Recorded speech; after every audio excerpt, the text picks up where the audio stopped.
Roberto, Oba. vamos apresentar hoje a Gestalt na psicologia, na arte e na propaganda. Roberto, se apresenta rapidamente aí para as pessoas que não te conhecem e depois toca a apresentação. Legal. Bom, eu acredito que a maioria já me conheça. Não fui o pioneiro, mas sou um dos pioneiros do grupo. Estou há cerca de 3 anos no grupo. Meu nome é Roberto, eu sou engenheiro mecânico, trabalhei minha vida toda com ferrovia, com produtos ferroviários, e tenho o prazer aí de ter esses meus amigos que toda segunda-feira a gente se reúne para falar alguma coisa. Eu, especificamente, falo muita bobagem, mas vocês já estão acostumados, né? Vamos em frente. Hoje, nós vamos falar sobre a. Eu não sei como se pronuncia, vou pronunciar em português. Gestalt é um termo que é originalmente alemão, né? Então, vamos falar da Gestalt.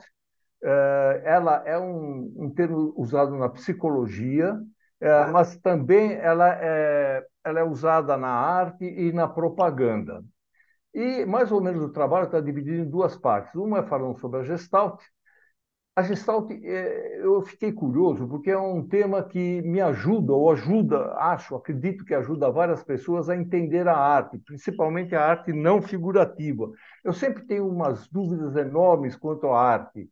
E não sei como as pessoas gostam de algumas coisas, como entendem algumas coisas. E, em função disso, apareceu uma vez aí essa questão da Gestalt, e eu fui pesquisar, então eu resolvi fazer essa apresentaçãozinha. Realmente eu não sou especialista nisso, mas eu vou compartilhar com vocês algumas leituras que eu fiz. E também vamos falar que a segunda parte, apesar de aí aparecer em primeiro, a op art. Op art é um nickname, é um diminutivo aí da arte óptica, né? Então, os ingleses, os americanos, chamam de op art. E aproveitei para fazer esse slide inicial, que a gente já vê como seria mais ou menos uma figura, nós vamos ver mais detalhes, né? Uma figura de op art. Evidentemente, esse slide é um slide fixo, parado, mas a gente olhando para ele, a gente parece ver alguma coisa em movimento, como se as coisas estivessem se mexendo. Então, é um tipo de arte que mexe exatamente com essa questão daquilo que está representado e daquilo que a gente vê. Nem sempre exatamente o que é representado é aquilo que a gente vê, aquilo que a gente interpreta, né? Então, Ari, por favor, vamos passar para o próximo.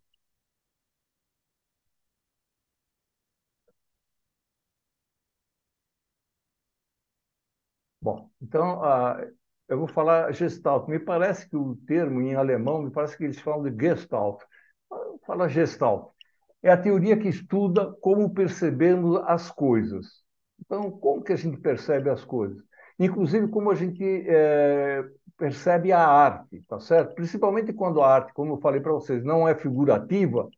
Por que a gente gosta de arte que não é figurativa? O que a gente entende quando uma arte não é figurativa, né? Então, esse foi o motivo que me fez fazer essa pequena pesquisa, né? Então, só para vocês verem, Gestalt em alemão, significa forma. Os designers, eles dizem que a Gestalt é a chamada boa forma. Evidentemente, eu só por uma questão de brincadeira, eu coloquei o Davi aí na terceira idade, que os designers não reconheceria como sendo uma figura da Gestalt, porque ele não está em boa forma. Mas isso é uma piadinha meio sem graça. Olhando as figuras da direita, a figura número 2, a gente vê uma série de componentes e vê exatamente esses mesmos componentes agregados. E a gente vê o todo, a gente percebe imediatamente que é uma bicicleta.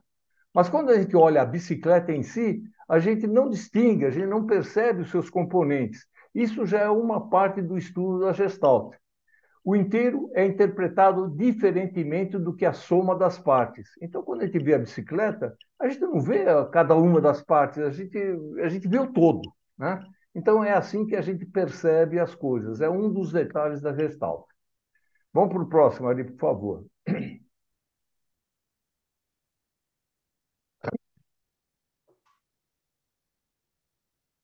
Bom, a psicologia da Gestalt atua na área. da teoria da forma, né? Então, Gestalt é a teoria da forma em si. Ela trata da ciência que procura estudar como o cérebro humano percebe e organiza os estímulos visuais que recebe. Eu coloquei aí três exemplos para a gente ver. Por exemplo, a gente vê na figura número um uma série de manchas, tá? Uma série de manchas pretas ou manchas brancas num fundo preto, não sei. Essas manchas, a nossa cabeça, a gente já percebe imediatamente que é um cachorro. A gente associa o todo das manchas, a gente não vê cada uma das manchas individuais, a gente vê o conjunto delas. E o conjunto delas nos faz ver um cachorro, né? Algo parecido com um cachorro. Outra maneira da gente ver, outra forma que a Gestalt estuda, por exemplo, um outro exemplo é da figura número 2. Ela representa um coelho ou um leão, ou ambos. Quando a gente bate o olhar, a gente vê primeiro o quê? Um coelho ou a gente vê primeiro o leão? Né? Enfim, é a maneira como a gente vê as coisas. E o que eu achei assim mais sugestivo, mais interessante, é a gente ver até aquilo que não existe. É o que está representado, por exemplo, na figura número 3. Né? A gente vê uma mão e a gente vê um soquete de uma lâmpada. A lâmpada não está desenhada, mas a gente olhando, a gente vê a lâmpada. Então, veja como é interessante. A gente vê uma coisa que não existe, que não foi desenhada, né? Então, exatamente todas essas formas e outras mais são estudadas pela Gestalt, que é a tal da teoria da forma. Vamos para frente, Ari, por favor. Eu acho que esse programa vai ser ao gosto aí de muitos colegas nossos, aí vai ser bastante curto, tá? São os exemplos aí. Olha aí um dos princípios da Gestalt. A Gestalt afirma que, ao receber um estímulo visual, o nosso cérebro não recebe uma excitação sensorial isolada, mas vários sinais que se agrupam todas as características que considera semelhantes, somando todas as partes do item visto, agora trocados em miúdos. Isso significa que primeiro vemos o todo e depois nós vemos as partes. Vamos dar uma olhada nessa figura que está aí do lado. A gente batendo o olho assim, sem ficar na primeira batida de olho, a gente vê, entre aspas, a Mona Lisa, né? Depois que a gente começa a reparar exatamente nessa figura, na Mona Lisa, entre aspas, que a gente vê que é um pássaro alimentando um filhote, né? E tem um macaquinho. Então, depois que a gente percebeu o todo, é que a gente nota as partes. A gente não é o contrário, que a gente vai vendo as partes, vai somando e dá o resultado final. Não é uma soma, é o resultado da soma e depois a gente vê as parcelas. Esse é um dos princípios da Gestalt. Tá certo? Vamos para frente, por favor. Isso aí eu achei também interessante, né? Que primeiramente os quadros nos parecem bem semelhantes. Esses dois quadros, a gente batendo o olho assim, sem prestar muita atenção, a gente parece que vê dois quadros que são muito parecidos, mas na realidade eles são muito diferentes, né? A ideia inicial é que a gente, sei lá, é o mesmo quadro, olhando, batendo o olho assim, ou não é o mesmo, mas é muito parecido. O número um, o que fica à nossa esquerda, é uma mulher com sombrinha. Esse é um quadro que foi feito pelo Claude Monet. Né? E o número dois, que é parecido com o número um, mas não tem nada a ver.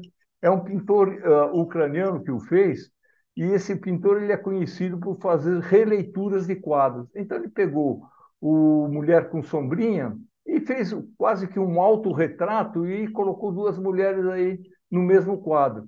Então essa é uma outra forma da gente observar o que o estudo da Gestalt explica, tá certo? Porque aí a gente em princípio, a gente vê uma coisa e só quando a gente começa a detalhar, a gente começa a ver as partes, é que a gente vê as diferenças das coisas. Vamos para o próximo, por favor, Ari. Tem uma lei da Gestalt chamada transponibilidade. É um negócio meio comprido aí, não?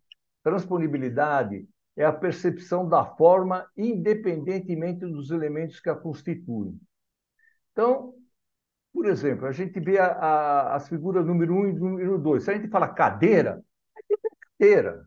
A gente A gente quando a gente se fala cadeira, a gente não sabe se a cadeira é de um estilo, tem um estilo rococó, um estilo moderno, ou de plástico, de madeira, de que jeito que ela é. A gente só em falar em madeira e em cadeira, a gente já automaticamente a gente já sabe o que é. Só depois que a gente vai olhar a figura e aí a gente vê os detalhes da palavra cadeira. A mesma coisa, pessoal, acontece quando a gente fala sol. Se a gente fala sol, sem que haja uma figura mesmo do lado, a gente imediatamente imagina o que é o sol. A gente vê aquela coisa brilhante. Na nossa cabeça, se alguém fala para o outro, olha, o sol, a gente já sabe o que é o sol, a gente imagina imediatamente, a palavra já nos remete automaticamente à imagem. É esse caso da transponibilidade, tá certo? Então, o que está escrito aí? As letras Sol não são apenas letras, elas evocam a imagem do Sol, sua cor, sua forma, o próprio calor. Né? Então, o 4 é o reverso da medalha. A gente vê aquilo e a gente sabe, é Sol, tá certo? Então, esse fenômeno, essa lei, né, é a chamada lei da transponibilidade. Vamos para frente, por favor, Ari. Outra coisa que a Gestalt trata é a supersoma. O conceito da supersoma é que não se pode ter conhecimento do todo por meio das suas partes. Veja que interessante. O todo é maior que a soma das suas partes. A gente vê, na figura número 1, a gente vê 4 triângulos. 4 triângulos juntos são mais que 4 triângulos. São 4 triângulos mais um quadrado. Isso a gente chama de supersoma, ou seja, o todo é maior que a soma das suas partes. Então, a Gestalt, mesmo trabalhando na psicologia, aí a coisa é mais detalhada, né? Aí precisa ler um pouquinho mais profundamente. Mas existe esse fenômeno da chamada supersoma, que, resumidamente, o todo é maior que a soma das suas partes. Vamos para o próximo, por favor, Ari. Bom, quando a gente fala da Gestalt, ou Gestalt, ela basicamente ela é dividida na psicologia, ela é dividida em 7 partes, em 7 leis. É a lei da segregação. Nós vamos tratar rapidamente de cada uma delas para a gente entender o que isso significa. Só eu peço para vocês prestarem atenção, porque eu fiz isso pensando, como o nosso grupo basicamente é um grupo de arte, e eu sempre tive dificuldade de entender a arte, principalmente quando a arte não é figurativa. Quando a arte é figurativa, eu entendo porque eu vejo a figura e vejo, e pelo menos procuro entender o que o pintor procurou representar. Mas quando a arte não é representativa, são coisas mais atuais, que vêm mais do modernismo, né? Que vem mais a partir de 1800, estou chutando uma data, né? Daí para frente, aí a própria arte ela começou a usar leis da psicologia, mesmo sem saber, mesmo o pintor não sendo psicólogo, mas ele usa processos da psicologia para influenciar o observador. Então, voltando, os 7 fundamentos da Gestalt são segregação, proximidade, são as formas como a gente observa as coisas, semelhança, unidade, pregnância, continuidade e fechamento. Eu vou dar um exemplo de cada um, só para vocês terem uma ideia de como que é isso, como que a psicologia interpreta isso, como a gente vê essas coisas segundo essas 7 leis. Vamos para o próximo, por favor. Bom, então a primeira lei é a chamada segregação, ou o princípio da figura fundo. Né? Olha, são representações, entre aspas, arte. Isso já é arte, né? É uma representação, uma figura. Como eu disse, o nosso cérebro tem a capacidade de diferenciar objetos ainda que sobrepostos. Esse princípio trata da capacidade que o cérebro tem de perceber, identificar, separar e destacar informações dentro de uma composição. Veja bem, a gente percebe, identifica, separa e destaca essas informações dentro de uma figura. Dependendo do contraste ou estímulo causado pelo elemento visual, ele terá mais destaque e se diferenciará de outros elementos da mesma composição. E também esse princípio da figura fundo é também conhecido como, são conhecidas as figuras como figuras ambíguas. Vamos dar uma olhada na figura número um. A figura número um trata-se de um conjunto de flores e uma borboleta. Mas todos nós, eu acredito, a maioria, a gente percebe como se fosse um rosto de mulher. Mas na realidade não está desenhado um rosto de mulher, está desenhado um conjunto de flores, né, e uma borboleta pairando sobre uma das flores. Esse é o princípio da figura fundo. O mais destaque ainda é a figura número 2. É um camarada tocando acho que é um saxofone, né? Mas a gente percebe o camarada tocando saxofone e ao lado o rosto de uma mulher. Existe ali acho que uma borboleta, alguma coisa. Então, a gente vê a figura e o fundo, tá certo? A gente destaca duas coisas numa representação só. Interessante também é a figura número 3. É a representação de dois cavalos, a Ferrari chama cavalo rampante, né? São dois cavalos empinados, um do lado do outro, mas na realidade, o que a gente vê aí? A gente vê a figura e o fundo, a gente vê os cavalos, mas ao mesmo tempo a gente vê o rosto de uma mulher. Então, são as tal das figuras ambíguas. E o 4 parece um cálice, né? Com um fundo preto. Mas, na realidade, a gente vê o perfil de duas pessoas e vê também o cálice, né? Dependendo do que a gente olha, a gente fixa mais o olhar, a gente vê as figuras ou vê o fundo. A gente vê o perfil das pessoas ou a gente vê o cálice, né? Esse é o princípio chamado da segregação. A gente separa a figura do fundo. A gente dá mais ênfase ao fundo ou à figura, dependendo de como a gente olha, da maneira como a gente observa a representação. Vamos para o próximo, por favor, Eli. Outro princípio da Gestalt é o princípio da semelhança. Vamos ver o que é esse princípio da semelhança. O que a gente vê aí? A gente vê figuras vermelhas e figuras pretas. Mas, na realidade, se a gente for observar com detalhe, a gente vê uma série de triângulos, uma série de quadrados e uma série de circunferências, né? Mas, olha aqui, o princípio da semelhança refere-se à tendência do cérebro a agrupar objetos ou figuras quando tem características semelhantes. Qual é a semelhança que a gente agrupa aí? Pelo menos eu, acho que a maioria, a gente agrupa pela cor e não pela forma. Essa característica pode ser a forma, a cor, direção, textura ou qualquer outra característica que crie semelhança entre os objetos. Aí, nessa figura, até no subtítulo, né, nesse caso, agrupamos os objetos pela semelhança da cor, né? A gente poderia, mas não faz isso, agrupar pela semelhança da forma. Mas, no caso, a cor dá mais destaque ao princípio da semelhança. Vamos para o próximo, por favor, Ari. Ainda dentro do princípio da semelhança. O que a gente vê aí? A gente vê uma série de linhas alternando-se. Eu me refiro à figura número 1. A gente vê quadrado, circunferência, quadrado, circunferência, quadrado, ou a gente vê colunas de quadrados, colunas de circunferências e assim por diante. A imagem é formada por círculos e quadrados da mesma cor. Então, aí a gente, outra vez, a lei da semelhança diz que os objetos similares se agrupam entre si. Então, a gente agrupa. Qual é a similaridade aí? É a mesma cor, mas a similaridade é no formato. No caso, a gente vê colunas alternadas de quadrados e circunferências. Na figura número 2, a gente também agrupa por semelhança.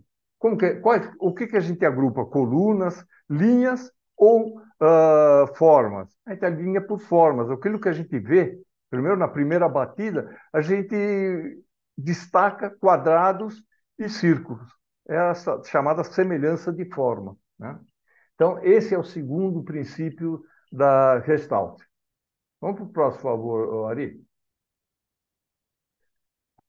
O terceiro princípio é o princípio da proximidade, tá certo? A gente vê que a Gestalt é muito usada em propaganda também, não é só na psicologia. E aí a gente vai ver algumas coisas. De acordo com a Gestalt, elementos muito próximos são processados em nosso cérebro como elementos de unidades. É o chamado princípio da proximidade. Repara a figura número 1. A gente vê uma série, a gente vê 4 conjuntos de circunferências, uma formando um quadrado, outro mais um retângulo, e a outra um triângulo de circunferência, tá certo? Então, esse é o princípio da proximidade. A gente não mistura. A gente vê aí exatamente 4 conjuntos. Os elementos próximos tendem a se agrupar, constituindo uma unidade. A gente vê aí de cima, na figura número 1, são 4 unidades de circunferência, né? É o tal, então, como eu disse, o princípio da proximidade. Além disso, se tais elementos são semelhantes, reforçam ainda mais o nosso cérebro para a leitura de um só objeto. Repara, eu coloquei na figura número 2 algumas coisas que são, na 2, 3 e 4, alguns símbolos usados em propaganda, usados como marcas de produtos famosos. Veja o IBM. São uma série de linhas próximas que formam o I, o B e o M, né? Veja o símbolo da Unilever. Se você for olhar detalhadamente, o U da Unilever são uma série de flores, uma série de elementos geométricos. Mas a gente não distingue os elementos geométricos, a gente vê a unidade, a gente vê o que está próximo. A gente, ao ver o símbolo da Unilever, a gente vê o U, exatamente o U da Unilever. Pouca gente, da qual eu me incluo, sabia que o símbolo da Unilever, eu só fui perceber depois que eu fui dar uma olhadinha nisso daí. O símbolo da Unilever não é um U, propriamente dito, é um conjunto de flores, um conjunto de símbolos que estão próximos. É o tal do princípio da proximidade. Olha o NBC. O NBC, outra coisa que eu descobri. Na realidade, ele parece um pavão. São figuras, parece um ponto de exclamação meio estilizado, né? E uma figura na frente parece um pavão. É o tal do NBC. E a gente vê esse conjunto, a gente vê o pavão, a gente vê o conjunto, a gente não vê os detalhes de como é feito esse símbolo, esse logotipo. A gente vê o conjunto. É o chamado princípio da proximidade. Vamos para o outro, por favor, ali.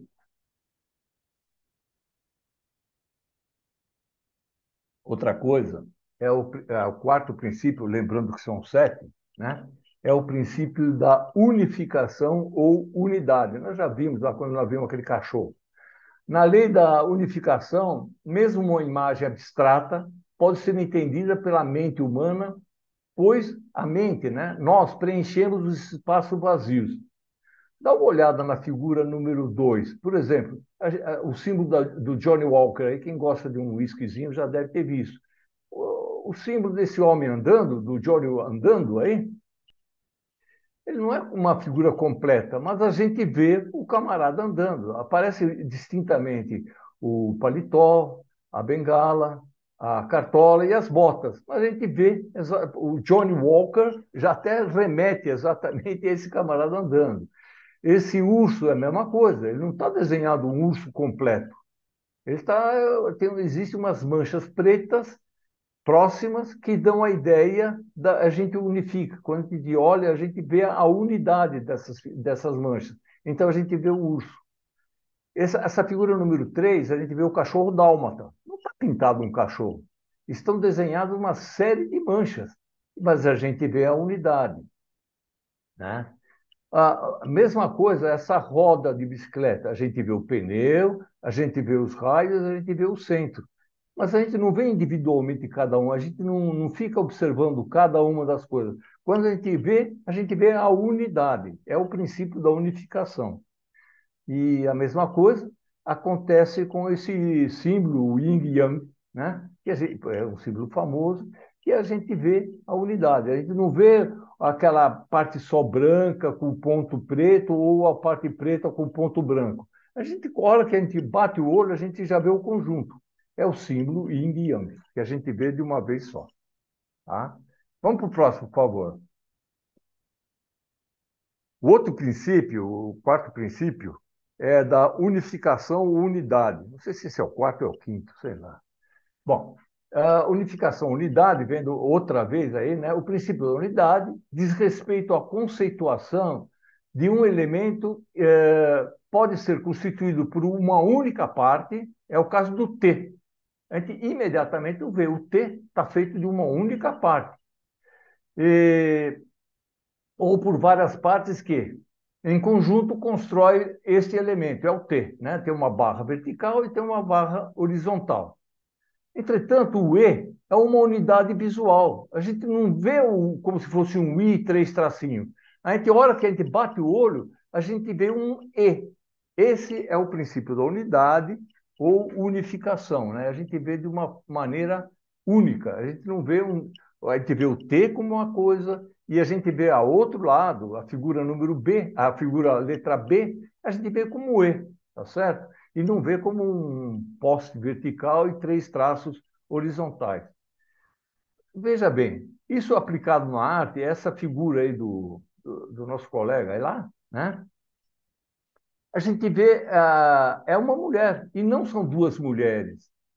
É que ele pintava de lado e de frente, mas a gente percebe que é uma coisa só, tá certo? Então, esse pintor, ele já usou, nesse caso, nessa pintura específica, ele usou o princípio da unificação, tá certo? Ele faz com que a gente veja duas coisas, o perfil e a frente, em uma figura só. Então, o Picasso, quer dizer, essa característica dele, né, essa maneira dele pintar, ele pintava em uma figura só, ele fazia com que a gente visse os dois lados da mesma pessoa, nesse caso aí, tá certo? Esse é o princípio da unidade ou unificação. Vamos para o próximo, por favor. Bom, esse é o quinto princípio. Ele é conhecido como pregnância ou boa forma. Pregnância, não sei por quê, de onde veio, eu não conhecia essa palavra pregnância, mas ela é conhecida por pregnância ou boa forma. A pregnância é uma qualidade das figuras. Essa pregnância ela é muito usada para logotipos, para propaganda. Na propaganda ela é muito usada e a gente percebe imediatamente. Vamos lá. É uma qualidade das figuras que se pode captar através do sentido da visão, evidentemente. Essa qualidade está vinculada à forma, à cor, à textura e outras características que fazem com que a pessoa que a observa possa captar seu sentido de forma rápida e simples. Veja bem, olha que boa pregnância tem essa propaganda do McDonald's. A gente batendo o olho na figura número 1, a gente vê um conjunto de batata frita, imediatamente a gente associa com batata frita e o do lado com o sanduíche, o famoso McDonald's, tá certo? O sanduíche do McDonald's. Então, é uma propaganda, quer dizer, que ela atinge rapidamente ao observador. Então, por exemplo, essa questão da pregnância ou boa forma é um dos princípios da Gestalt muito usados em propaganda. Esse é um exemplo. E a gente vê na figura número 2 um mau exemplo de pregnância. A imagem com alta pregnância tem um rápido entendimento pelo público, por serem visualmente mais simples. É esse o caso da figura número 2. Veja a figura número 1. Veja a figura número 2. Imagem com baixa pregnância. Tem uma menor capacidade de envolvimento por parte do público. O entendimento é mais lento. Então, esse é a propaganda de um filme. Então, mas o camarada, você bate o olho assim, você tem que olhar o que é cada coisa, o que significa cada coisa. Não é a mesma, é uma figura complicada. Ela tem baixa pregnância ou não tem boa forma, tá certo? Então, esse é um princípio da psicologia muito usado, é usado também na psicologia, mas é muito usado na propaganda, na divulgação das coisas. Vamos para o próximo, por favor, Ari.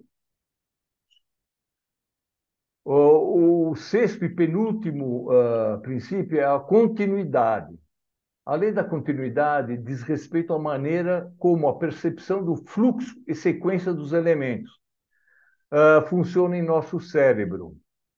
Trata-se da tendência dos objetos em seguir uma linha de fluidez visual gradativa. Dá uma olhada, essa propaganda da Nike, ela dá uma ideia de continuidade. Veja, a gente vê como se fosse uma coisa que está certo. A figura número 1, a gente vê uma série de pontos, eles têm essa continuidade, tá certo? Rapidamente a gente entende. Mais interessante ainda é a figura número 3, que é uma propaganda da FedEx. A gente vê um recipiente, não sei o que é isso daí, uma caixa, e a gente vê um vaso. Mas repare que a gente não vê o vaso. A gente vê uma parte do vaso e a outra parte do vaso. Mas pelo princípio da continuidade, a gente percebe, a gente não precisa explicar para ninguém que é um vaso que vai dentro dessa caixa. Tá certo? Então, a impressão de que estamos seguindo uma determinada direção da imagem, fazendo o olhar ser guiado na direção proposta pela figura. É o caso da Nike, é o caso desse vaso aí da propaganda da FedEx, tá certo? Intuímos que é um vaso inteiro dentro de uma caixa. A gente intui, a gente não vê o vaso inteiro, mas qualquer um de nós percebe e sabe que é um vaso inteiro, não são duas partes de um vaso. Vamos para o outro, por favor, Ari. Ainda o princípio da continuidade, a continuação daquela. A gente vê na figura número 1, a gente vê uma série de linhas horizontais. A gente percebe a continuidade de cima para baixo. É uma linha mais escura que ela vai, são uma série de linhas, começa com a mais escura e vai clareando à medida que vai indo para baixo. Esse é um princípio da continuidade. Os peixes, a gente vê para onde está indo os peixes, né? A gente vê que eles estão descendo. Esses, não sei se são aviões, na figura número 3, a gente percebe que eles estão seguindo uma determinada direção. A mesma coisa acontece com as patas. Então, a gente não sabe que os aviões estão subindo, que as patas estão indo para cima, para o lado direito, tá certo? Essa, imediatamente, não precisa explicar, não precisa mostrar que o bicho está andando para lá. Esse é o princípio da continuidade, já nos dá a ideia perfeita daquilo que ele quer representar. Vamos para o próximo, por favor.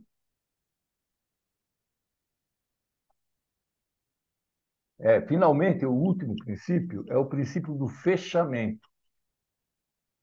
O fechamento, repare que todos esses princípios são usados em propaganda, em arte também, alguns quadros usam isso aí. Nós vamos ver, eu coloquei mais 2 ou 3 exemplos para não ser também exaustivo demais, não ser chato demais. Já basta o que eu sou normalmente, tá certo? Mas esse princípio do fechamento, ele estabelece que o nosso cérebro tem a inclinação de fechar ou concluir formas que estão inacabadas ou abertas. É o caso desse urso, tá certo? A gente vê que é um urso, mas o desenho não está fechado. Não são linhas fechadas, não tem um contorno integral dessa figura. Mas a gente sabe, a gente já, pelo princípio do fechamento, a gente sabe que se trata de um urso. Mesma coisa, a figura número 2, a Coca-Cola, a garrafa de Coca-Cola não está perfeitamente desenhada com a tampinha, etc, etc e tal. Mas pelo nosso princípio da gente ver, pelo princípio do fechamento, a gente vê que é uma garrafa de Coca-Cola, um lado um garfo e do outro lado uma faca. Mesma coisa acontece com a figura número 3. Quando a gente vê a figura número 3, a parte da esquerda, a gente vê, são 4 cantos, 4 cantoneirazinhas, mas já sabe que é um quadrado. Imediatamente a gente fecha, a tendência da nossa percepção é fechar o elemento que a gente enxerga. É o tal do princípio do fechamento. Vamos para o outro, por favor, Ari.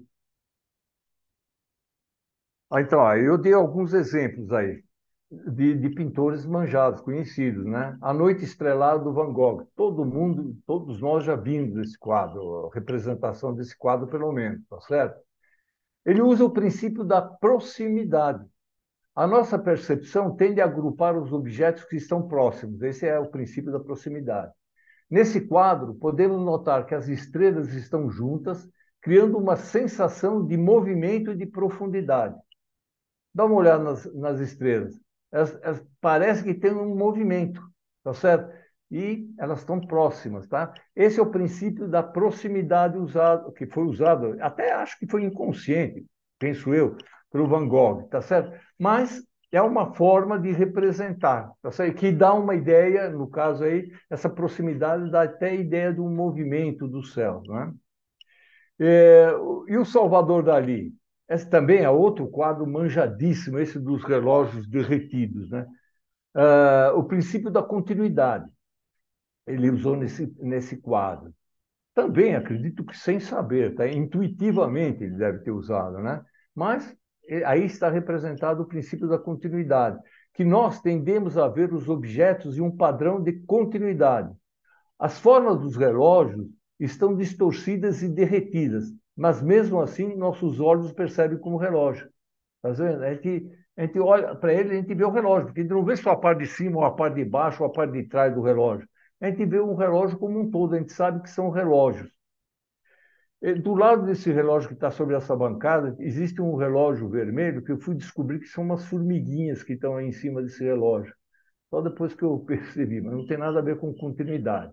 Continuidade é isso, é a ideia que a gente, quando olha, a gente vê a figura completa, tá certo? Então, mesmo que ela esteja distorcida, como é o caso desses relógios, a gente sabe que são relógios, tá? Vamos para o próximo, por favor, Ari. Bom, esse quadro é, acho que um dos mais manchados, se não o mais manchado, do Leonardo da Vinci, né? A Última Ceia, que está lá num convento, não é convento, é um lugar onde se reuniam os monges, né? Lá em Milão, né? Então a gente percebe, vamos olhando esse quadro, a gente vê os 12 apóstolos, Jesus Cristo, né? 6 de cada lado, né? E esse princípio é o princípio da figura fundo. O ser humano interpreta as imagens a partir da separação entre as figuras que se representam em seu respectivo fundo. Observa bem, nesse quadro, a figura de Jesus, vamos focar na figura de Jesus, é claramente separada do fundo, criando uma sensação de profundidade e realismo. Bom, o que ajuda muito nisso aí, essa ideia de figura fundo, é a perspectiva. A gente vê exatamente que o Leonardo da Vinci aí usou a perspectiva. E essa perspectiva que dá essa noção de figura, quer dizer, o que está na frente e o que está atrás. Mas, na realidade, a perspectiva começou a ser usada, por exemplo, na arte, mais ou menos a partir de 1300, com o Giotto de Boldoni, né? Antes não se usava quase a perspectiva. A gente ia colocar uma figura na frente da outra, mas não dava, não tinha muito a noção de ponto de fuga, né? Como é o caso aí, a gente vê perfeitamente que o ponto de fuga dessa imagem, desse afresco do Leonardo da Vinci, fica mais ou menos na altura da cabeça do Jesus, tá certo? Mas é o tal do princípio aí da figura fundo. Vamos para o próximo, por favor, Ari. Bom, quem me despertou o interesse por esse negócio, por não querer falar sobre o assunto, foi a nossa amiga Tuta. Uma vez ela apresentou um trabalho, eu não me lembro exatamente qual é o trabalho, mas ela falou sobre Gestalt. Aí pedimos encarecidamente para ela falar sobre a Gestalt e ela disse que não era especialista, eu também não sou. Mas eu fiquei curioso, né? Então fui ler algumas coisas sobre a Gestalt e por isso que eu fiz esse resuminho aí, para todos nós termos pelo menos uma noção do que se trata. E aí eu coloquei dois livros que eu li mais alguma coisa além dos livros. Esse livro, quem tiver interesse, eu acho bastante interessante, inclusive profissionalmente, para quem estuda propaganda, eu acho que o estudo da gestão do objeto é fundamental, esse livro número um. E em termos de psicologia, olha, esse gestalterapia é muito bacana, até para leigos, eu não entendo nada de psicologia, mas eu li e achei muito interessante, até para quem gosta de ler, eu até recomendo esse livro Gestalterapia. Esse livro é considerado a Bíblia da gestalterapia. É a principal fonte para quem quiser saber mais sobre o assunto e deseja se aprofundar nos conceitos teóricos da tal da gestalterapia. Então, se vocês tiverem algum interesse, quer dizer, só coloquei esse slide aí para dar umas dicas. Mas para quem é profissional, principalmente de propaganda, essa gestalt do objeto é muito, muito interessante. Ele mostra a maneira mais clara de como você faz para chamar a atenção de um objeto, de alguma coisa que você quer vender ou quer fazer propaganda. Vamos para o próximo, por favor, Ari. Bom, como eu falei para vocês, essa apresentaçãozinha de hoje, ela se divide em duas partes. Primeiro, ela é Gestalt, né? E eu falar um pouco sobre Op Art, né? A arte ótica. Eu acho interessante, quer dizer, pode não achar que é arte, mas é arte. A gente, se vocês olharem aí no ponto de fuga, no centro desse quadro, Se olharem fixamente, vocês percebem que está representado alguma coisa que está em movimento. É estranho, porque uma pintura é uma coisa fixa, uma coisa só. Mas os nossos olhos veem como se tivesse um movimento em direção ao ponto focal, ao centro dessa arte, dessa representação aí. Como eu já disse para vocês, a optical art, né? Então, é a arte óptica. E também é uma coisa muito usada em propaganda, tá certo? É usada em arte e é usada em propaganda. Vamos para o próximo ali, por favor. Elementos visuais na op art. Dá uma olhada, fixem mais ou menos, não profundamente, mas dá uma olhada. Quando você olha essa figura, dá uma olhada lá no centro dessa figura. Ela parece que está avançando, ou a gente está entrando, ou ela está avançando em nossa direção. E todos nós sabemos que é uma figura fixa. Quer dizer, é um desenho, não tem nada em movimento, evidentemente. Mas numa pintura, para dar o efeito de movimento, essa é uma das técnicas que se usa. Utilizam-se cores que dão a sensação de imensos contrastes. Vocês já viram nas outras figuras que eu mostrei para vocês. Então, tem muito contraste, além de diversos níveis de iluminação, explorando a criação de formas virtuais e efeitos ópticos criativos e sedutores, né? A gente aí parece que nós estamos, se a gente olhar aí, a gente olhar fixo, né? Parece que a gente está entrando no túnel, né? Esse é um dos efeitos da tal da op art. Vamos para o próximo, ali, por favor. Prometo que não vou demorar muito, hein? Op art, na realidade, op art precisa de dois elementos. Sem que haja dois elementos, não existe a arte óptica. Precisa do artista, ou seja, o camarada que faz a figura, e precisa do espectador. Sem o espectador, não existe op art. A op art só existe quando existe um espectador, sem ele a obra não se completa.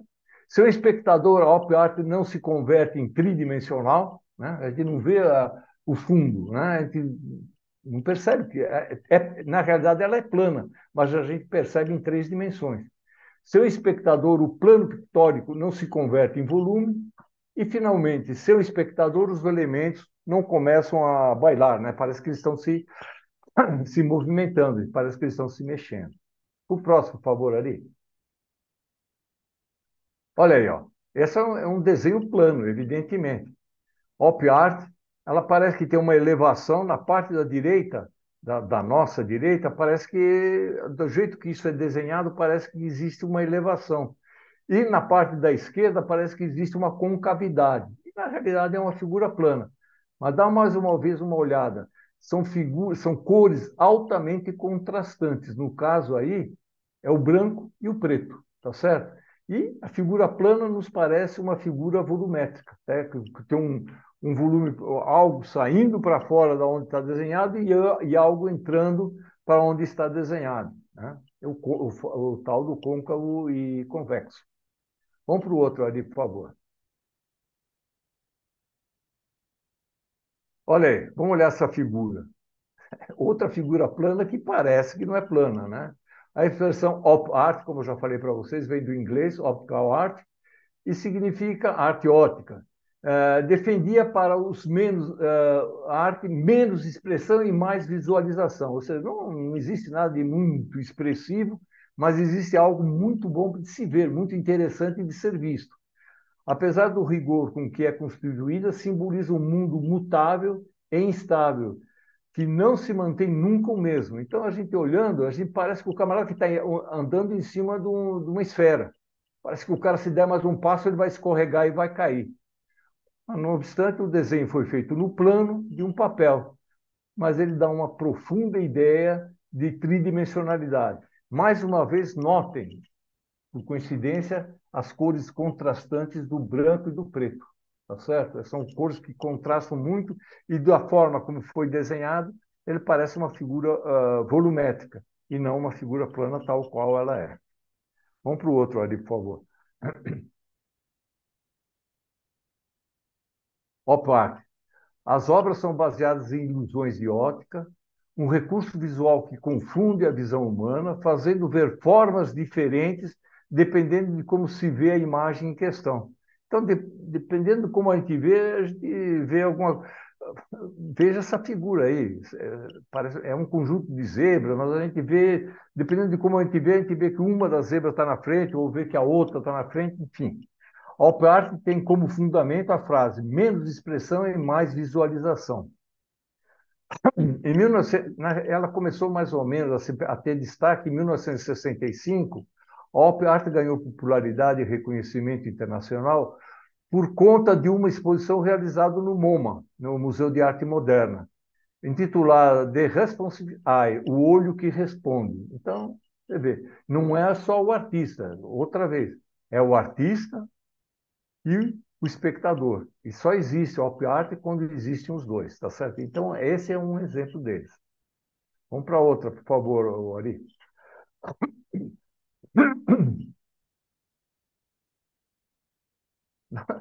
Dá uma olhada nessa figura número um. Parece que são três cilindros em movimento. Olha com calma e a gente parece, mais uma vez, repara como são cores muito contrastantes.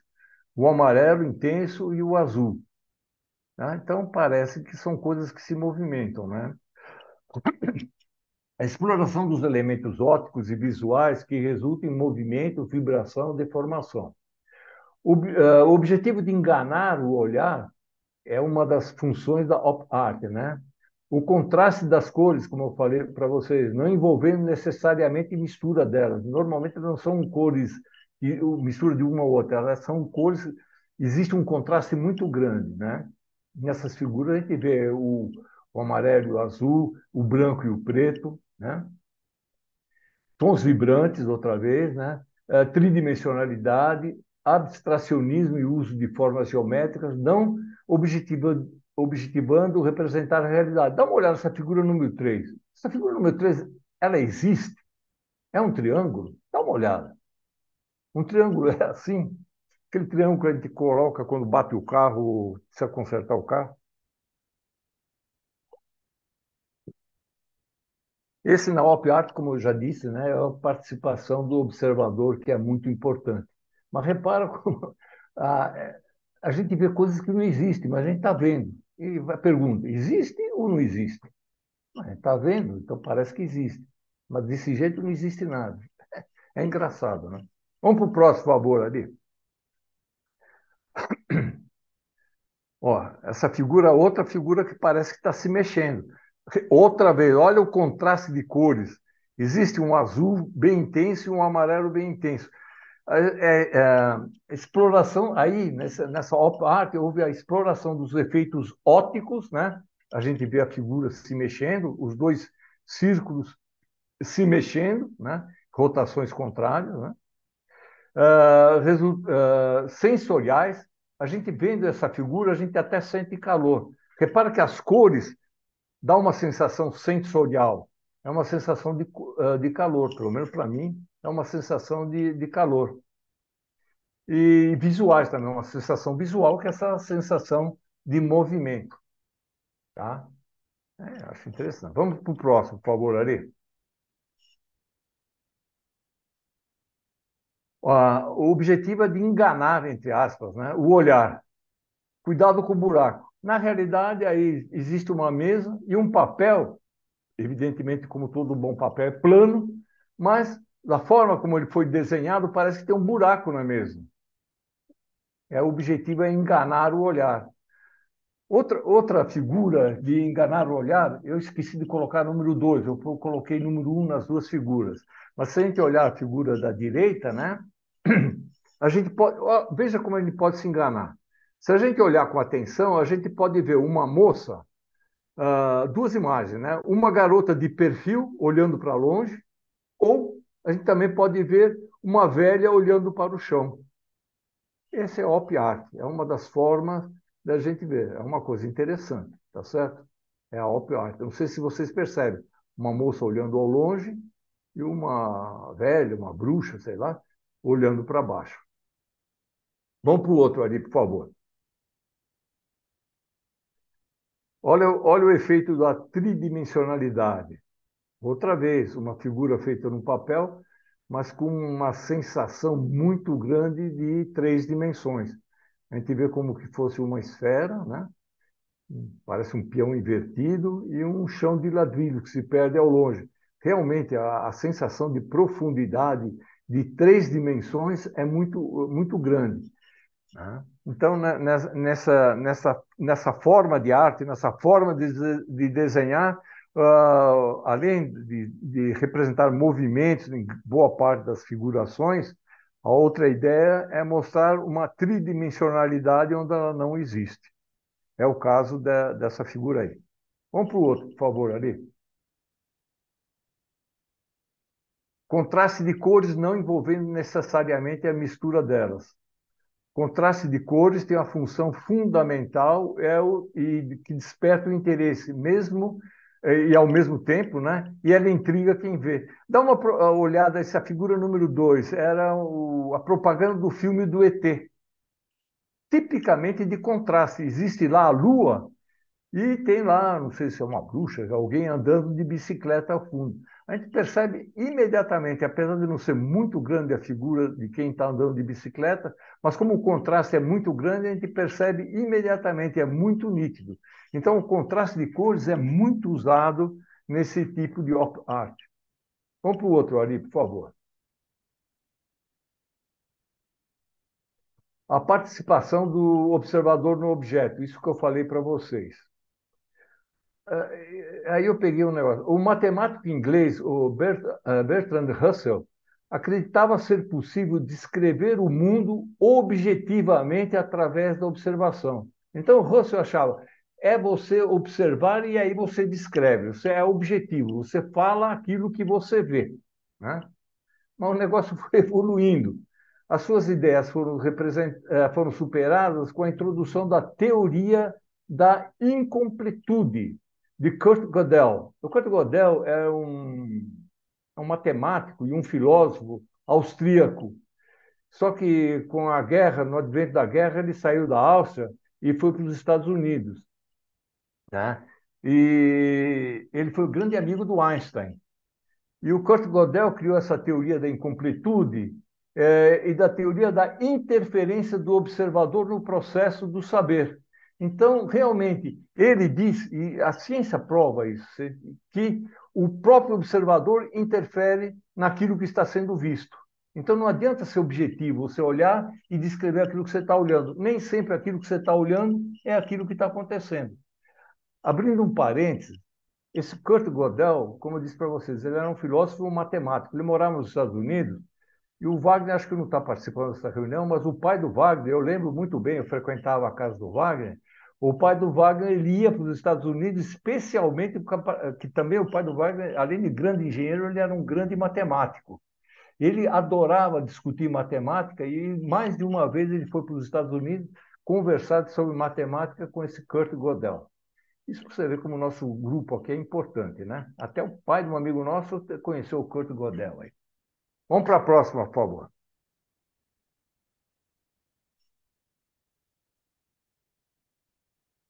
A primeira exposição de Op Art foi organizada, como eu falei para vocês antes, em 1965, no Museu de Arte Moderna de Nova York. The Responsive Eye, o olho que responde. Esse daí é a capa essa que está mostrado aí nas figuras 1, na figura 2. Na figura 1 está mostrado a representação da exposição, e na figura 2 está representada a capa do catálogo da exposição que foi lá no MoMA em 65, tá certo? Então, é uma arte, vamos dizer assim, é considerada uma arte relativamente recente, a Op Art. Vamos para o outro ali. Agora, o camarada que se destacou, o artista pioneiro da Op Art, e essas zebras que eu já mostrei antes, e essas outras figuras, foi o tal do Victor Vassarelli, Vassarelli, não sei como é que pronuncia. Ele foi um dos pioneiros da Op Art. E aí eu coloquei algumas das obras dele. Repare, a figura número 5 dá uma ideia de profundidade. A número 2 parece que uma coisa está saindo do papel, é a mesma coisa que está acontecendo com a número 6. Tá certo? E essas zebras todas misturadas aí também dão uma ideia meio estranha aí dentro da Op Art. Vamos para o outro, por favor, Ari. Op art no Brasil. No Brasil, já conhecemos alguns artistas ligados ao movimento concretismo, que se relacionam com esse tipo de arte.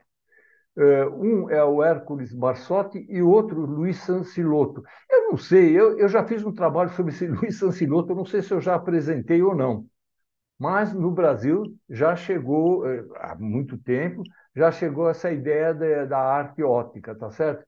E esse Luiz Sancilotto e o Barsotti, o outro, foram dois representantes brasileiros, apesar que pelo nome devem ser descendentes de italianos, da Op Art aqui no Brasil, né?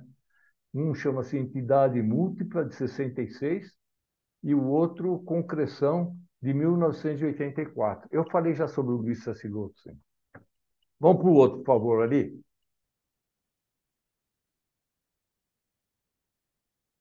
Ó, arte na psicologia. Se vocês olharem com um pouco de paciência essas figuras, outra vez essas cores amarelo, eu coloquei um fundo meio escuro aqui, mas essas cores dessas rodas, elas dão uma sensação de movimento. São cobras rotativas, criadas pelo professor de psicologia, foi um japonês, Akiyoshi Itoaka, né? Na psicologia, o efeito de movimento é chamado de ilusão de tração periférica. Naquele livro que eu mostrei para vocês, ele dá muitos exemplos, e não só exemplos, como ele dá, em função de como a pessoa interpreta, vê a figura, ele dá algumas características de personalidade, enfim, algumas características da própria pessoa. Por isso que a op art é muito usada, ou é bastante usada também na psicologia. Vamos para o outro ali, por favor. Além da psicologia, a op art é usada em moda. O Marc Jacobs, o Valentino, ele é manjadíssimo. Repara essa moça que está vestida e o fundo, ela se mimetiza com o fundo, parece que só aparece a cabeça dela. Mas é usada em moda também, a op art é usada em moda. E o Tom Ford também, esse outro manequim, mostrando como a op art pode ser usada na moda. Reparem as cores, são cores contrastantes, tá certo? E a maneira como ela é representada, como ela é colocada, como ela é desenhada, né? Vamos para o outro ali, por favor. Olha, outra vez, op art no design. Veja essa mesa, número um. As louças, no número 2, os travesseiros. Tudo isso é op art. Você vê o contraste de cores, a forma como são vistas essas tigelas. Pô, se você vir de cima, parece que é um prato.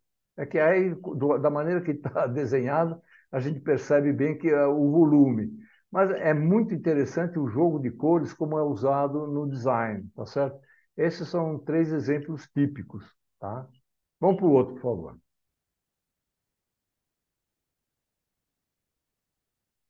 Um japonês, esse Akiyoshi Kitoawa, ele foi um dos mestres das ilusões ópticas. Essa figura número 3 aí que parece os cilindros em movimento e uma série de outras pinturas que ele fez, tá certo? Bom, o Ari já se adiantou. Eu sei que você está cansado ali, mas é até a penúltima.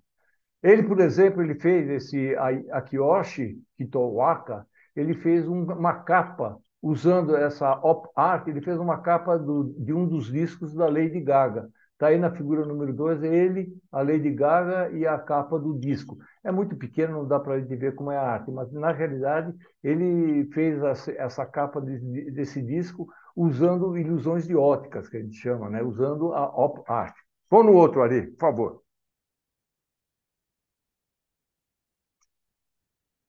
Agora aí, ó, olhando essa figura número um, a pergunta é: o círculo está aberto ou está fechado? Os círculos estão abertos ou estão fechados? Olhando a figura número 2, que aí está no número um, olhando a figura da direita, a gente consegue ver os pontinhos vermelhos nessa imagem? Repara na intersecção das linhas horizontais e verticais. A gente consegue ver os pontinhos vermelhos? Pois é. Na verdade, os pontinhos são todos brancos. Repara que aquilo que a gente vê não é aquilo que está desenhado, cara. Então, a pergunta que cabe: faz sentido a expressão ver para crer? Então a gente percebe que o Kurt Gödel tinha razão quando ele fez aquela teoria da matemática dele, tá certo? Nem tudo que a gente vê, a gente vai descrever, a gente está descrevendo a realidade. Muitas vezes a gente vê coisas que não são reais. A nossa própria vista pode nos enganar.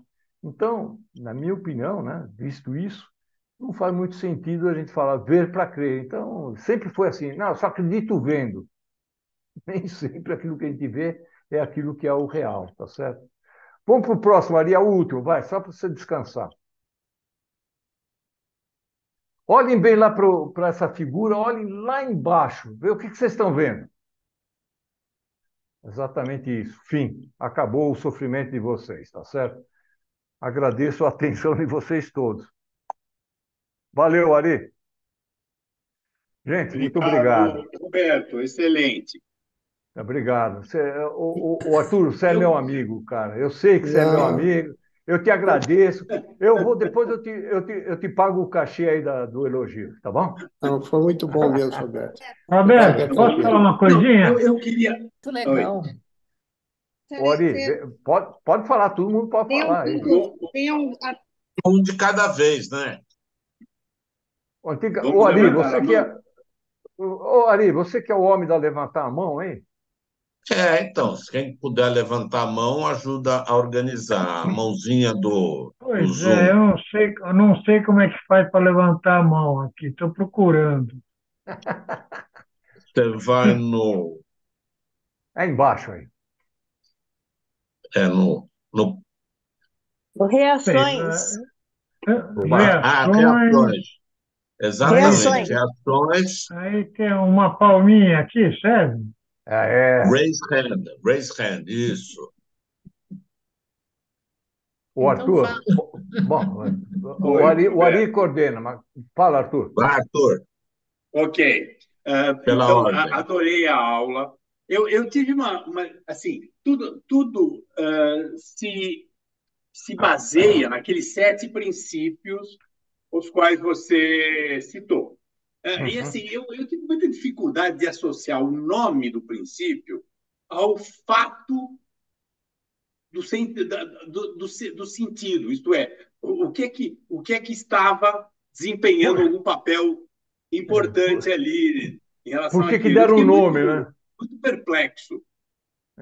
O Arthur, eu também, cara. Eu não sei de onde saiu a nomenclatura. Eu não sei se é alguma coisa intuitiva, mas do origem, do alemão, talvez seja alguma coisa que seja intuitivo. E estou chutando, hein? E a hora que Eu vou traduz. chutar. Eu Fala, quero chutar. Eu acho que é má chuta. tradução. Como muita Pode coisa ser, que a pode gente vê ser. em medicina, em literatura, assim, provavelmente tem um pé na má interpretação e na má tradução. Muito provável, é muito provável. Realmente a gente tem dificuldade de associar o nome ao fenômeno. Eu também É. achei isso aí. É verdade. Ô, Tuta, você é responsável por esse trabalho, viu? Pois é, eu fiquei, Você me deu esse trabalho aí. eu fiquei comovida com a sua observação, Roberto, até porque eu Mas não é seria verdade. capaz de recuperar toda essa aprendizagem que você trouxe. Agora, eu queria lembrar que tem um pintor francês, que foi um dos fundadores da Op Art, que tem coisas muito interessantes, que é o Vasarely. As zebras é um desenho dele. Olha, o Wagner acho que não está aí, mas você está convidado a fazer um trabalho sobre ele. Ele me pediu para eu que eu representasse aqui. Ele falou que você conhece muito desse francês, então ele falou para você fazer um trabalho sobre ele. É, Você pode pular a zebra, mas realmente você pode fazer um trabalho sobre ele. Mas vou repito, pensar, viu? vou pensar. Não, faz sim, Porque Tuta. tem outros artistas também, mas o Vasarely, ele se destacou muito Legal, legal. na década de 70, 60, 70, por aí. A primeira exposição a gente viu aí foi no MoMA em 1965, né? É. Fala, Ari. Então, eu achei sensacional a sua palestra. Não, Ari, peraí, nós temos que nós, teoricamente, nós somos inimigos. Não vem Pois encher o é. saco, não. Eu, Não eu vem não com sou, essa, né? eu não sou de Eu não Você não sou gosta? de elogiar, você Não sabe Ah, começa disso. bom. agora, Ari. Então tá bom. Principalmente o Roberto. Mas eu sou obrigado a reconhecer que foi sensacional. Obrigado, Inclusive, Ari. digo Ah, mais. Você tinha feito numa palestra, já te falei isso várias vezes, hum.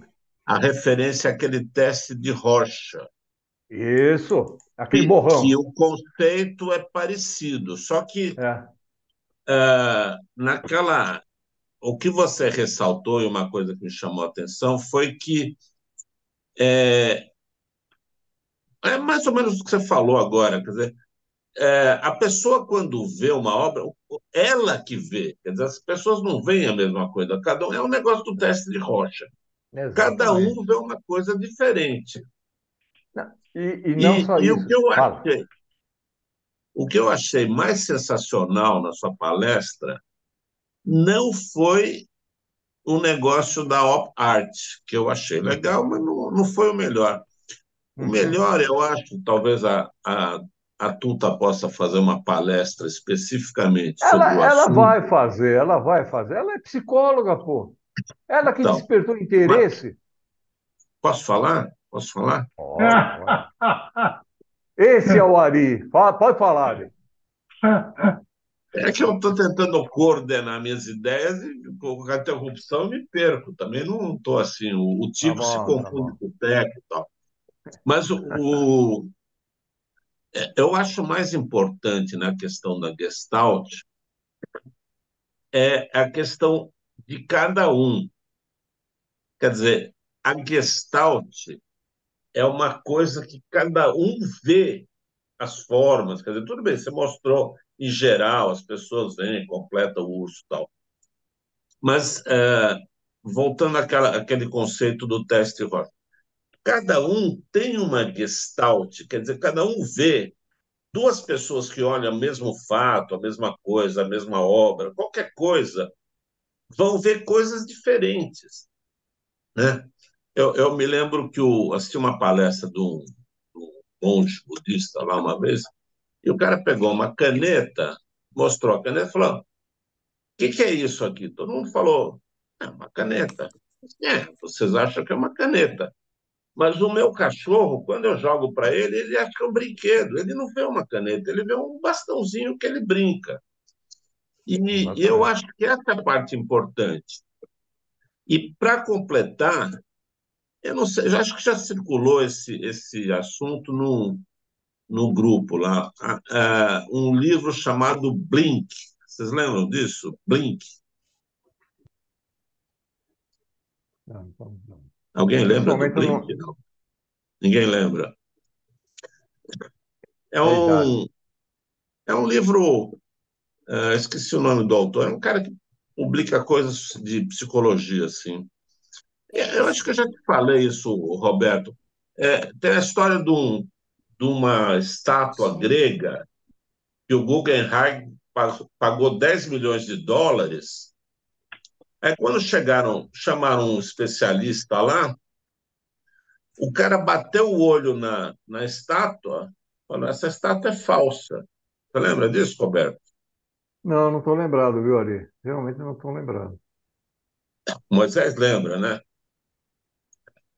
Então, quer dizer, o conceito é o seguinte, quer dizer, os caras olhavam a estátua, examinaram, tiraram um pedaço, tal, e essa estátua é original.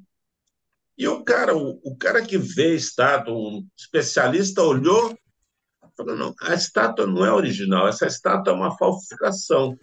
Mas por quê? Não sei, eu não sei explicar, mas. é, Então, eu acho que o mais importante da sua palestra, para mim, é assim: a Gestalt tudo bem, a forma, todo mundo vê a mesma coisa, mas cada um vê uma coisa diferente.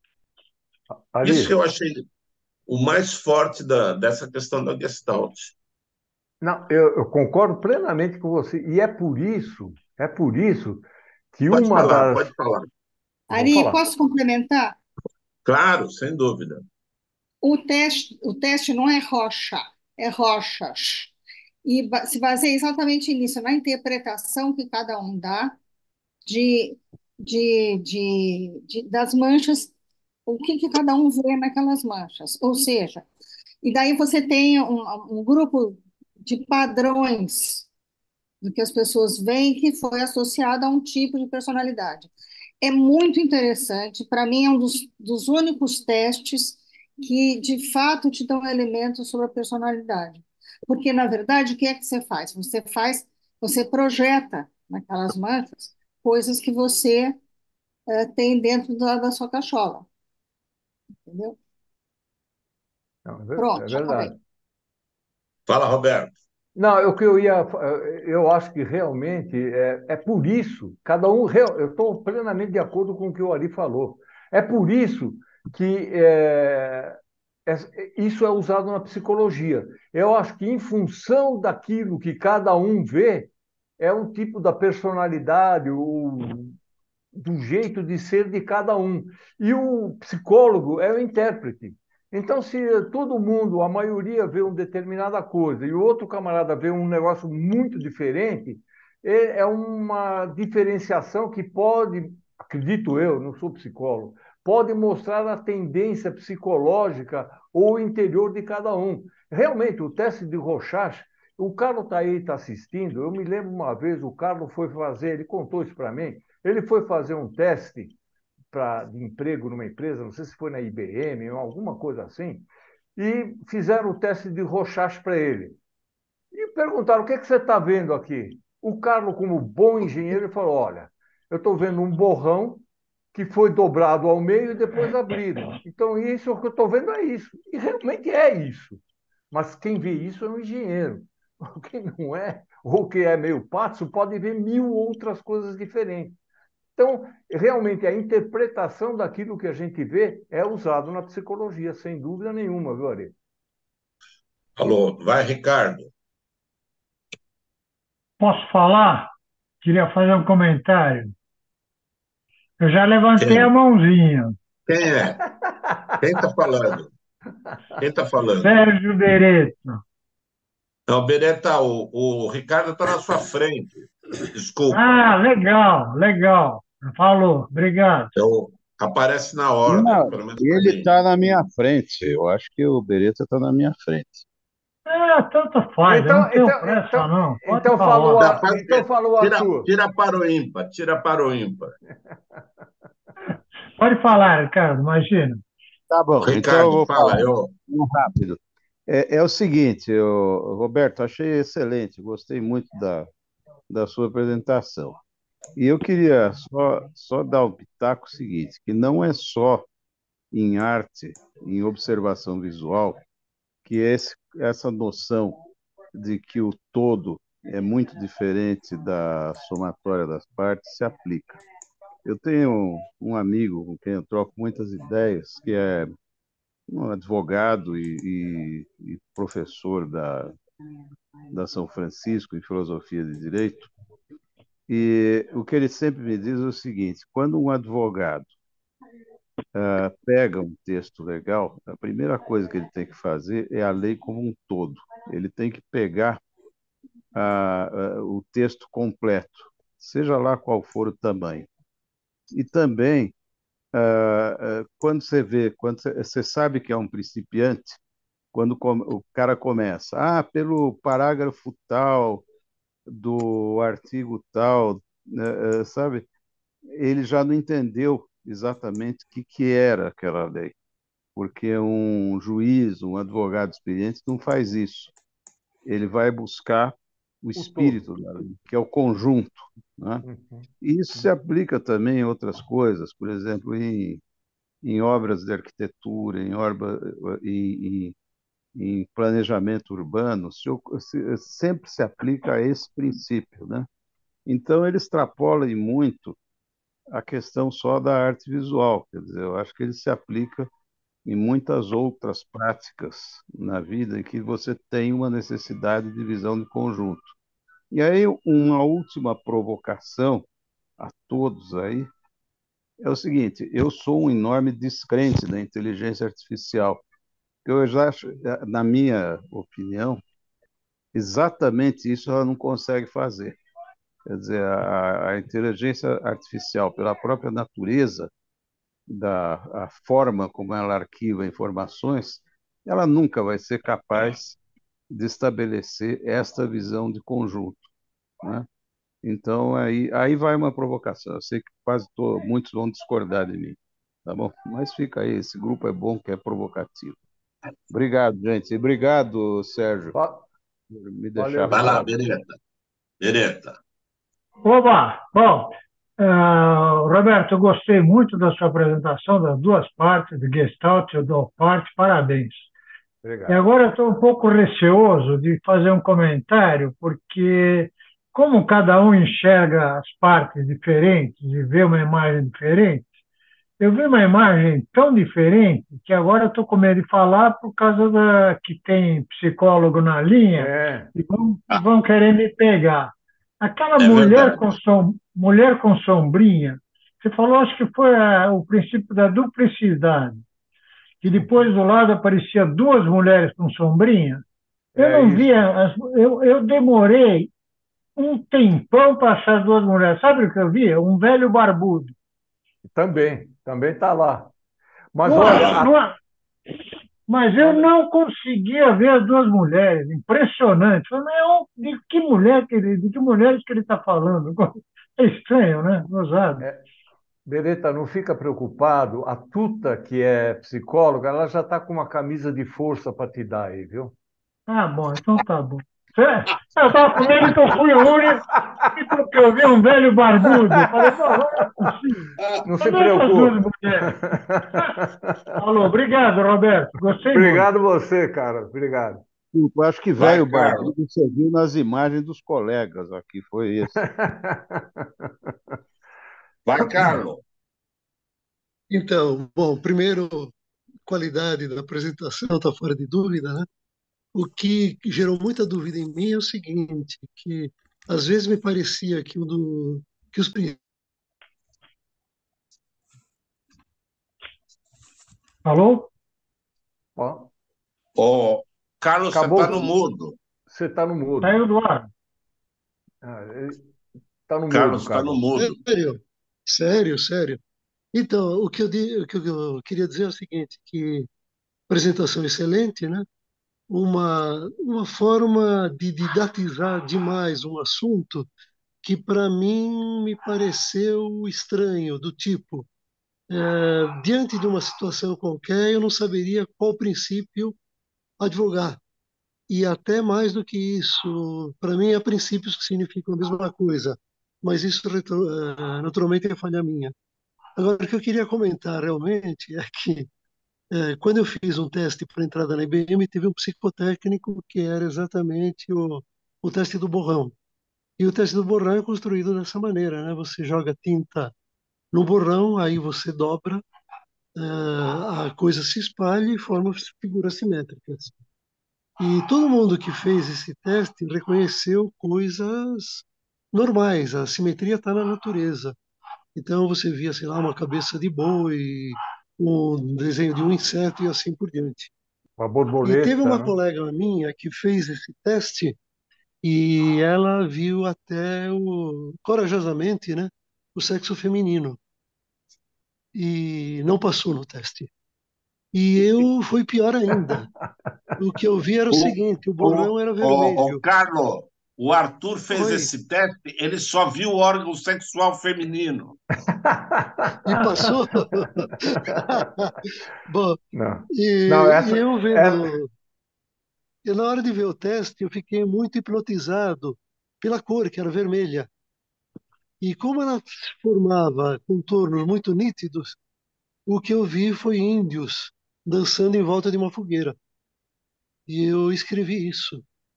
E na hora de sair, confrontar as respostas com os colegas, eu vi que tinha ido numa direção errada. E o colega meu, metido a psicólogo, falou o seguinte, exatamente para ver as taras. Você está fora. É exatamente isso. Queria contar essa história direito. desculpa, Carlos, eu E interpretei errado aí, mas foi só para chamar a atenção aí, para você falar alguma coisa para gente. obrigado pela Fala, chance. Arthur. Fala, Arthur. Não, eu Conta a sua queria. história. Conta quando você foi reprovado nesse teste. Não, eu ia dizer o seguinte: é uma brincadeira que eu ia fazer. dizendo que eu estou com um problema inverso àquele que é encontrável no teste de Rorschach. Tudo que eu enxergo a mesma coisa. E o que eu enxergo é isso aqui, ó. Aí, cara. Ele é míope. Ele é míope. Não faz mal. Tudo. Para mim, tá tudo assim. Brincadeira. Tudo tá brincadeira. Fala, Tuta. Fala, Tuta. Você tá no mudo, hein? E não fui eu, hein? Quem está em perigo aqui sou eu, porque eu não estou no meio de um bando de engenheiros que é tudo maluco, né? Então, eu vou falar com muito cuidado. Identificado o problema. Então, o Ricardo se salva um pouco, que é arquiteto. Arquiteto tem um espírito mais nobre, mais artístico e tal. Mas eu queria Médico dizer... não? assim, Médico não? Médico não, não? médico você também é uma categoria à parte, tá? Melhor do que engenheiro, mas assim, é mais palatável, menos racional, essas coisas todas. Bom, enfim. Mas eu quero dizer, o Rorschach não é não se fabrica um Rorschach a cada teste, não é isso. As pranchas são todas iguais. O teste se compõe daquelas mesmas pranchas. Você não é reprovado pelos Rorschach, nunca, Carlos. Se você entrou ou não entrou na IBM, não foi por isso nem a sua colega, porque não é um teste que não tem certo e errado, não tem reprovação do teste. Tem, tem inúmeras. Eu fiz um curso de Rorschach logo que entrei na faculdade, curso grande de 3 anos, mas é muito difícil fazer a interpretação. Acho curioso que se faça isso numa entrevista de emprego, né, numa coisa de emprego, porque interpretar o Rorschach não é brincadeira, é um estudo. Eu fiz um curso que durou 3 anos e eu, mesmo assim, não me julgo capaz de fazer uso do Rorschach para fazer uma análise interpretativa séria. Então, como uso para seleção de pessoal, se faz outras coisas, não o Rorschach, e certamente não é um fator de reprovação, a menos que seja muito maluco, o que talvez aconteça entre os engenheiros, não sei. Você Tá devia bom. aplicar o teste com a gente aqui. Eu, hein? Eu só queria fazer uma última observação, que não tem só engenheiros. Eu vou contar um médico, amigo nosso, que pertence ao grupo. Infelizmente, ele não participa muito do programa nosso aqui das segundas-feiras. É É o um tal Carlos que Eduardo. viaja para burro? Não, é o Carlos Eduardo Seresnia. Não, não é o que viaja. É o Carlos Eduardo Seresnia. Ele é médico. Ele também, ele fez o teste de Rorschach, não sei como é a pronúncia, mas ele fez o teste de Rorschach e ele também viu o sexo feminino. E Mas quantas não pessoas... só o detalhe é que ele é um dos maiores ginecólogos lá do Einstein. Entende? Então ele já Era tinha teste aquilo vocacional. Era teste Isso chama-se vocacional. sublimação. Certo, Tuta? Isso chama-se sublimação. O E ele é, Seresnia viu isso, cara. Fala, e ele é Adilson. cunhado do Moisés, hein? Não pode falar mal dele aqui. Não estou falando mal, estou falando que ele passou no Rocha. Pô, ele é um ginecólogo de primeira, cara. Ele, logo no teste, ele foi aprovado por isso, cara. Brincadeira. É isso aí, pessoal. Eu agradeço a atenção de vocês. Roberto, Fala, queria falar alguma fala. coisa. Fala, Em primeiro lugar, adorei tua apresentação, gostei muito mesmo. E tem a ver Obrigado. até com o meu trabalho, que eu mexo com arte-terapia e a gente tem a base da Gestalt. Mas eu queria só lembrar vocês que tem um artista chamado Escher, que tem um trabalho sim. muito interessante nessa linha Claro. de Verdade. levar a gente a sair entrar na bipolar, na dimensão, né? Na segunda dimensão. Então, vale a pena dar uma olhadinha nas obras dele. É verdade. MC Escher. Ele tem uma obra que parece uma escada, que é meio esquisita. Exato, Não, isso. eu já vi, realmente é muito interessante. Por sinal, Amália, eu representando o Wagner, posso te convidar também para fazer esse trabalho, essa apresentação geral aqui a todos nós. Não está autorizado. Aquele triângulo que você mostrou parece ser do Escher, né? Aquele triângulo. É tudo torto. Exato. Mas gostei, Roberto, parabéns. Obrigado, viu, Amália? Obrigado. Bom, é isso aí. Eu Muito agradeço boa, a atenção de muito vocês. boa E olha, apresentação. em homenagem ao Arthur, eu procurei ficar dentro de 1 hora. Ficou 1h05, tá certo? Quer dizer, eu fiz o máximo que eu Perfeito, consegui. O máximo que eu perfeito. consegui. Tá legal?